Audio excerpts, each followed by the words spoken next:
ఈ నా కొడుకులు కనీసం బుద్ధి లేకుండా ఒక ఆడపిల్లని అన్యాయంగా వీళ్ళకి నచ్చినట్టు మీరేమన్నా సరే, పోలీసులు అదే స్థానంలో మగవాళ్ళు ఉంటే అది వేరే పరిస్థితి.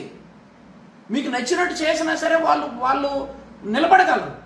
ఆడపిల్ల తనం రక్షించుకుందామని చెప్పి రెండు చేతులు ఇలా పెట్టుకుంటుంటే అడుతో వస్తున్నారు, వీటితో వస్తున్నారు. ఏంటయ్యా మీరు? ఏమయ్యా సింతాడు రవికుమారి, నీకు కనీసం సిగ్గుందా? కడుపుకు అన్నం తింటావా, గడ్డి తింటావా? నువ్వు కనీసం నేను చదువుకున్నాను, నేను పిహెచ్డీ చేశాను. ఎక్కడికి వెళ్ళిపోయినాయా నీ పిహెచ్డీలు? నీ టీచరు, నీ గురువు గారు నీకు ఇదేనా నేర్పారు? ఈ సంస్కారమా నీకు నేర్పింది? నీ తల్లిదండ్రులు ఈ సంస్కారం నేర్పారా? నీకు కనీసం సిగ్గుందా? కనీసం కామన్ సెన్స్ ఉందా నీకు? ఏమంటే నేను పిహెచ్డీలు చేశాను, నేను చదువుకున్నాను, నేను అది ఇదని చెప్తావు. నీకు నేర్పింది నీ గురువు ఇదేనా? నీకు నేర్పింది ఈ సంస్కారమా నీకు నేర్పాడు? నీ తల్లిదండ్రులు ఈ సంస్కారమా నీకు నేర్పింది? నీకు నిజం చెప్పాలంటే ఈ సంస్కారం నీకు జగన్మోహన్ రెడ్డి నేర్పాడు. ఈ సైకోలో నువ్వు కూడా తయారయ్యావు. నువ్వేంటి ఈ నియోజకవర్గం ఆడపిల్లలకి ఈ ఆమదల వలస నియోజకవర్గాన్ని ఉద్ధరిస్తావా? నువ్వా అండగా ఉంటావా ఆడపిల్లలకి?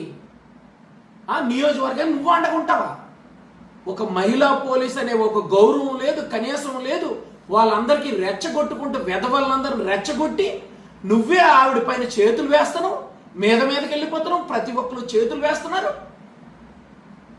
మీరు నిజంగా చెప్తున్నా, శ్రీకాకుళంకో సైకో వచ్చాడు. ఆ సైకోని పట్టుకొని మిగతా వాళ్ళందరూ సైకోల్లా బిహేవ్ చేసి ఈరోజు ప్రతి ఒక్కరికి శ్రీకాకుళం తలదించుకునే రోజు ఈరోజు. నిజంగా చెప్పాలంటే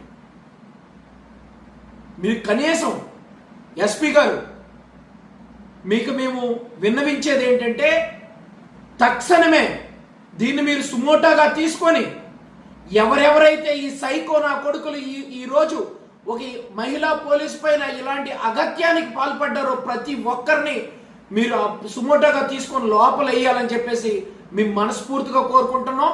ఎందుకంటే వీళ్ళు ఇలాగే నిడిచిపెట్టేస్తే వీళ్ళు ఎక్కడి నుండి ఎక్కడికి వెళ్తారో కూడా తెలియని పరిస్థితి. తక్షణమే మీరు సుమోటోగా తీసుకోవాలని ఎస్పీ గారికి మీరు విన్నవించుకుంటున్నాను. జై జనసేన.